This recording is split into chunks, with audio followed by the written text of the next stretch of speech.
Hello. We are going to just go through a couple of example problems about the law of cosines, and you may or may not recall that when we in class derived the law of cosines, we said that this was the formula: c squared equals a squared plus b squared minus 2ab cosine c.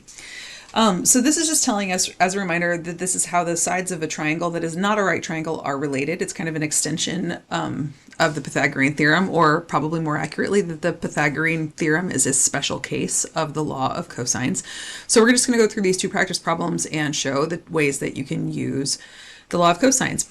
The hardest thing about using this formula is that what do you do if your triangle is not named A, B, C, or if it's named A, B, and C, but it's not set up in the right way?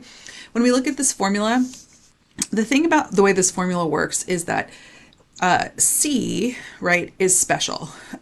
C is the vertex of the triangle where I either have the angle or it's the side that is across from the angle is the one that I'm trying to find, right? So side C is across from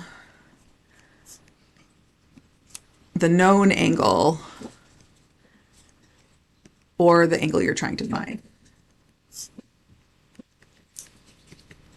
Okay, so if your triangle is not set up so that it has vertices A, B, and C, and that C happens to be the one where you know the angle, you have a couple choices about how you can handle it. And I'm going to show you two different ways in these two problems. So the first way that you can handle it is you can just rename the triangle, right? So we can say, like, option one, we're just going to relabel the triangle the way that we want it. So in problem one, we're going to use this strategy. So if I look at this triangle, it is A, B, C, but the angle that I know in this problem is B, it's not C. And in the law of cosines, because I have cosine of C, the angle that I need to know needs to be angle C. So I'm just going to be like, yeah, that's not B anymore. Now it's C. And that means this is side C. And since C is taken, that means I need to rename that one, and I can rename it B. So we don't really care. A and B are indistinguishable in terms of how the equation works, so we don't ever have to worry about fixing that. Okay, so now that I've done this, I can go ahead and use this formula to figure out what I'm trying to find. In this case, it wants me to find the length of side B, which we now renamed C, so this long side of the triangle that we do not know.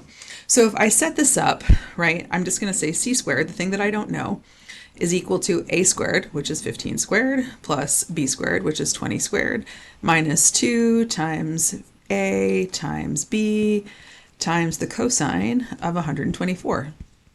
Now, this is actually like a super straightforward problem. All we need to do is type this into our calculator to get the answer, and we are going to go ahead and do that right now. 15 squared plus 20 squared minus 2 times 15 times 20 times the cosine of 124 degrees, making sure that we are in degree mode. And I get that C squared is equal to 960.5.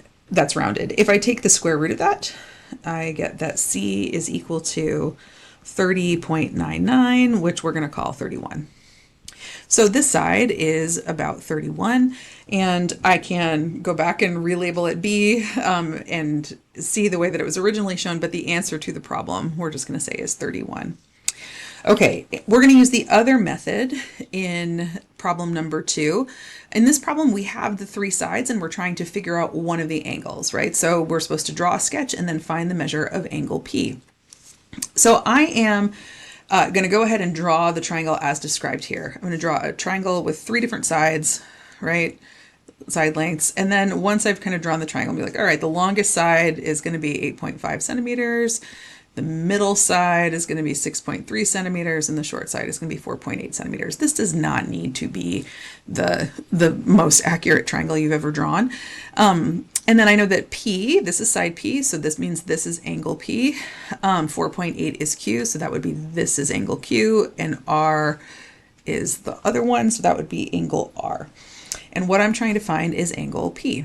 So that means in the law of cosines, I can rewrite the law of cosines, but I'm going to replace, all the place I see C, I'm going to replace it with P, right? So, or actually, I guess I want to say that C is turning into P, okay?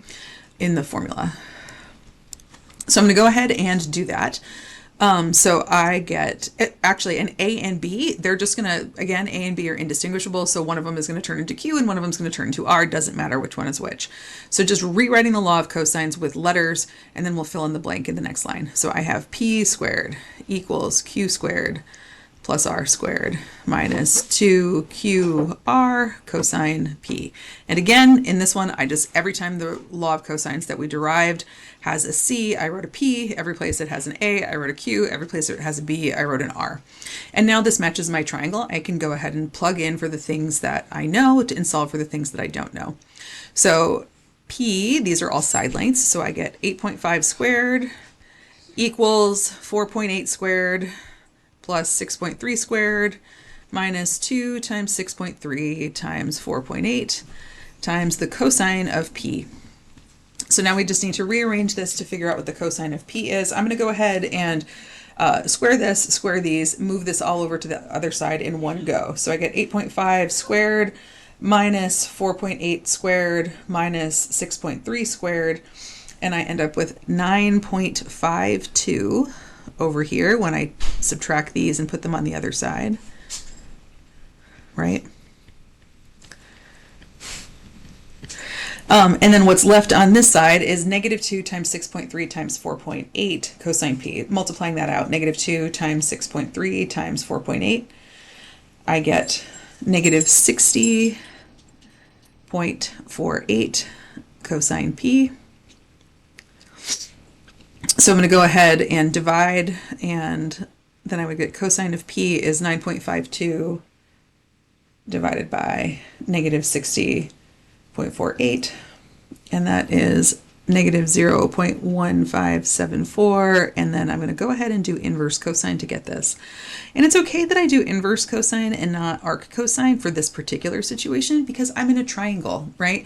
I know that the largest that P can be is 180 degrees, and the principal branch of cosine is from 0 to 180. I can't have a negative angle either. So cosine does a perfect job of capturing all the possible angles that could potentially be in a triangle. So when I do that, I end up with 99.06 degrees. So that's telling me that that is the answer to our problem. Okay, that's all there is.